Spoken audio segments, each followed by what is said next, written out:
नमस्कार. सूर्यबाईंच्या वर्गामध्ये आपल्या सर्वांचे मनपूर्वक स्वागत आहे. आजच्या माझ्या तासाला आपण मराठी व्याकरणाचा असा घटक शिकणार आहोत की जो घटक अगदी 9वी 10वी म्हणजे शालेय अभ्यासक्रमामध्ये पण आहे आणि सर्व स्पर्धा परीक्षांच्या तो घटक येतोच येतो. त्याच्यावर एक प्रश्न असतो, तो म्हणजे आपण शिकवत आहोत अलंकार. अलंकार हा घटक म्हटला तर कठीण आहे आणि तो जर समजून घेतला व्यवस्थित तर तो अतिशय सोपा आहे, लगेच आपल्या डोक्यात येतो आणि कायम लक्षात राहणारा असा हा घटक आहे अलंकार. खरं तर अलंकार ह्या शब्दाचा अर्थच काय होतो? दागिना. म्हणजे जे आपण शरीराचं सौंदर्य वाढवण्यासाठी आपण जे अलंकार आपल्या शरीरावर घालतो, तसेच हे जे अलंकार आहेत हे भाषेचे अलंकार आहे. ते भाषेला सौंदर्य प्राप्त करून देतात, म्हणून ह्या भाषेमध्ये अलंकाराचा वापर केला जातो. तर माझा हा व्हिडिओ पूर्ण पहा, अजिबात स्किप करत न पाहता पूर्ण व्हिडिओ पहा आणि आवडला तर नक्की सबस्क्राईब करा आणि लाईक आणि कमेंट करायला विसरू नका. तर आपण पाहणार आहोत अलंकार. तर मी सांगितलं अलंकार म्हणजे हे जे आता आपण शिकतोय ते भाषेचे अलंकार आहेत. भाषेचे सौंदर्य वाढवण्यासाठी या अलंकारांचा वापर केला जातो. म्हणजे भाषेचे सौंदर्य वाढवण्यासाठी जे तंत्र वापरलं जातं त्याला भाषेचे अलंकार असे म्हणतात. बरं, या भाषेच्या अलंकाराचे दोन प्रकार आहेत, एक शब्दालंकार आणि दुसरा अर्थ अलंकार. शब्दालंकार म्हणजे काय? तर शब्दामुळे त्या वाक्याला किंवा चरणाला एक सौंदर्य प्राप्त होते, ते शब्दालंकार. आणि अर्थ अलंकार म्हणजे पूर्ण वाक्याच्या अर्थावरून त्या वाक्याला काय प्राप्त होतं, म्हणजे सौंदर्य प्राप्त होते. अलंकार म्हणजे सौंदर्य प्राप्त करण्यासाठी वापरले जातात. मग एक शब्दालंकार आहे आणि दुसरा आहे अर्थ अलंकार. तर आता आपण पाहणार आहोत ते शब्द अलंकार. हे जे शब्द अलंकार आहेत त्या शब्द अलंकाराचे 3 प्रकार पडतात. हे तिन्ही प्रकार परीक्षेला तुम्हाला कोणताही एक प्रकार विचारला जातो. मी अगदी सरळ साध्या सोप्या भाषेत अगदी तुम्हाला सहज कळेल अशा शब्दामध्ये तुम्हाला मी शिकवणार आहे. तर शब्दालंकार जे आहे त्याचे 3 प्रकार आहे, अनुप्रास अलंकार, यमक अलंकार आणि श्लेष अलंकार. समजलं का? मी परत एकदा रिपीट करते. शब्द अलंकाराचे 3 परत उपप्रकार पडतात, अनुप्रास अलंकार, यमक अलंकार आणि श्लेष अलंकार. अनुप्रास म्हणजे काय? तर कवितेची जी ओळ असते त्याला चरण असे म्हटले जाते. तर कवितेच्या चरणामध्ये एकाच अक्षराची पुनरावृत्ती होते, म्हणजे एकच अक्षर पुन्हा पुन्हा येते. त्यामुळे त्या भाषेला, त्या वाक्याला, त्या ओळीला एक नाद येतो आणि त्या नादामुळे एक सौंदर्य प्राप्त होते.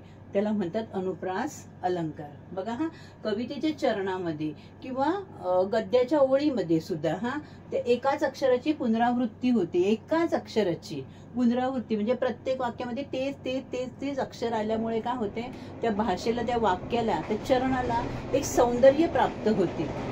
त्यामुळे त्याचं नाद एक निर्माण होतो. म्हणजे बोलताना त्याला काय म्हणतात? अनुप्रास अलंकार असे म्हणतात. मला वाटतं तुम्हाला हे समजलं असेल. एकाच अक्षराची पुनरावृत्ती झाल्यामुळे त्या वाक्याला, त्या चरणाला एक नाद निर्माण होऊन सौंदर्य प्राप्त होतं, त्यालाच म्हणतात अनुप्रास अलंकार. एक उदाहरण मी घेतलंय, बालिश बहु बायकात बडबडला. बघा बरं, या वाक्यामध्ये ब ब ब किती वेळा आलाय, त्याच्यामुळे काय झालंय, वाक्य खूप छान वाटते ऐकताना. बालिश बहु बायकात बडबडला. ह्या वाक्यामध्ये ब ची पुनरावृत्ती झालेली आहे. ब या अक्षराची किंवा वर्णाची काय झालेली आहे, सतत पुनरावृत्ती झाल्यामुळे हे जे वाक्य आहे, हे जे चरण आहे, त्याला काय झालेलं आहे, एक सौंदर्य प्राप्त झालेलं आहे. अजून एक आहे वाक्य तुम्हाला सांगते मी. आज गोकुळात रंग खेळतो हरी, राधिके जरा जपून जा तुझ्या घरी. म्हणजे ह्या वाक्यामध्ये ज ची पुनरावृत्ती झाल्यामुळे त्या चरणाला काय झालं, एक सौंदर्य प्राप्त झालेलं आहे, म्हणून तो सुद्धा अनुप्रास अलंकार. आलं लक्षात? आहे ना एकदा सोपं. अनुप्रास अलंकार कसा ओळखायचा तो. दुसरा आहे यमक. यमक हा अलंकार अत्यंत सोपा आहे. आपण खूपदा ज्यावेळी कविता म्हणा, गाणं म्हणा, त्याच्यामध्ये काय झालेलं असतं, ठराविक ठिकाणी काही जी शब्द असतात ते अर्थ त्यांचे वेगवेगळे असतात, पण उच्चारामध्ये समानता असते आणि त्याच्यामुळे त्या ओळीला, त्या वाक्याला एक नाद निर्माण होऊन जे सौंदर्य निर्माण होते त्याला म्हणतात यमक अलंकार. वेगवेगळे अर्थ, त्या शब्दांना अर्थ वेगवेगळे असतात, एकाच अर्थाचे नसतात, परंतु त्यांच्या उच्चारामध्ये एक समानता येते आणि त्यामुळे काय होते, त्या म्हणजे आणि ते ठराविक चरणामध्ये, ठराविक ठिकाणी वापरले जातात ते. त्यामुळे काय होते, भाषेला सौंदर्य प्राप्त होते आणि त्याच्यामुळे काय होतं, एक नाद निर्माण होऊन भाषेला सौंदर्य प्राप्त होते. उदाहरणार्थ बघा, सुसंगती सदा घडो, सुजन वाक्य कानी पडो, कलंक मतीचा झडो.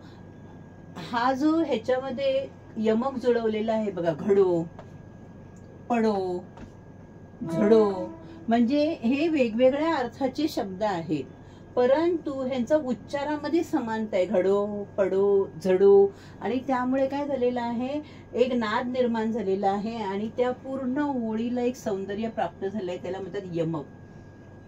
आपले आमदार रामदास आठवले हे नेहमी यमक जुळवून वाक्य बोलत असतात, त्यामुळे त्यांची वाक्य ऐकायला खूप छान वाटतात. त्याप्रमाणे ही आहेत यमक. सुसंगती सदा घडो, सुजन वाक्य कानी पडो, कलंक मातीचा झडो, विषय सर्वथा नावडो. हे जे आहे नावडो, आवडो, पडो, हे तसेच मना सज्जना भक्ती पंतेची जावे, तरी श्रीहरी पावी जेतो स्वभावे. मग इथे जावे, स्वभावे, हे जे उच्चारामध्ये काय झालेली आहे, समानता आलेली आहे. अर्थ वेगवेगळे आहेत पण उच्चारात समानता आल्यामुळे एक नाद निर्माण होऊन भाषेला सौंदर्य प्राप्त झालं आहे, त्याला म्हणतात यमक अलंकार. आता पाहूया तिसरा अलंकार. शब्द अलंकाराचा तिसरा उपप्रकार आहे श्लेष अलंकार. आता हा श्लेष अलंकार कसा ओळखायचा, तर या अलंकारामध्ये एकच शब्द वापरलेला असतो पण दोन्ही वेगवेगळ्या अर्थांनी वापरलेला असतो. शब्द एकच. यमक मध्ये काय आपण बघितलं, वेगवेगळे शब्द असतात परंतु त्यांचं उच्चारात समानता असते, परंतु श्लेष मध्ये एकच शब्द पण त्याचे अर्थ दोन वेगवेगळ्या अर्थाने तो वापरलेला असतो, त्याला म्हणतात श्लेष अलंकार. बघा बरं काय आहे हे वाक्य, उदाहरणावरून तुमच्या लगेच लक्षात येईल. श्रीकृष्ण नवरा मी नवरी, शिशुपाल नवरा मी नवरी. म्हणजे इथे नवरी हा शब्द दोनदा वापरलेला आहे, शब्द एकच आहे नवरी पण दोन्ही वेगवेगळ्या अर्थाने वापरलेला आहे. शिशुपाल नवरा मी नवरी, इथे नवरी या शब्दाचा अर्थ पत्नी होतं, म्हणजे श्रीकृष्ण नवरा मी नवरी, पण शिशुपाल नवरा मी नवरी. नवरी म्हणजे लग्न करणार नाही. आलं लक्षात, शब्द एकच आहे नवरी, नवरी, पण दोन्हीचे अर्थ इथे काय झाले आहेत, वेगवेगळे आहेत, त्याला म्हणतात श्लेष अलंकार. ह्याचं दुसरं एक उदाहरण पाहूया. शंकरास पूजिले सुमनाने. आता शंकर म्हणजे देव आहे, शंकराला पूजले कशाने, सुमन. सुमन म्हणजे इथे सुमन या शब्दाचे दोन अर्थ होतात. सुमन म्हणजे चांगले मन आणि सुमन म्हणजे पुष्प, पुष्प, असे दोन वेगवेगळे अर्थ झाले. म्हणजे सुमनाने चांगल्या मनाने, सुमनाने म्हणजे फुलाने, पुष्पाने, असे इथे दोन वेगवेगळे अर्थ घेतलेले आहेत, ह्याला म्हणतात श्लेष अलंकार. आपण पाहिले शब्द अलंकार, भाषेच्या अलंकाराचे दोन प्रकार पडतात, शब्द अलंकार आणि अर्थ अलंकार. शब्द अलंकाराचे पुन्हा तीन प्रकार पडतात. अनुप्रास अलंकार, अनुप्रास मध्ये एकाच अक्षराची पुनरावृत्ती होते. यमक मध्ये वेगवेगळ्या अर्थाचे पण उच्चारात समानता असलेले शब्द ठराविक ठिकाणी वापरल्यामुळे काय होते, भाषेला सौंदर्य प्राप्त होते. तर श्लेष अलंकारामध्ये एकच शब्द दोन वेगवेगळ्या अर्थाने वापरलेला असतो. तर अशा तऱ्हेने हे पहिले शब्द अलंकार. आता पाहूया आपण अर्थ अलंकार. अर्थ अलंकार म्हणजे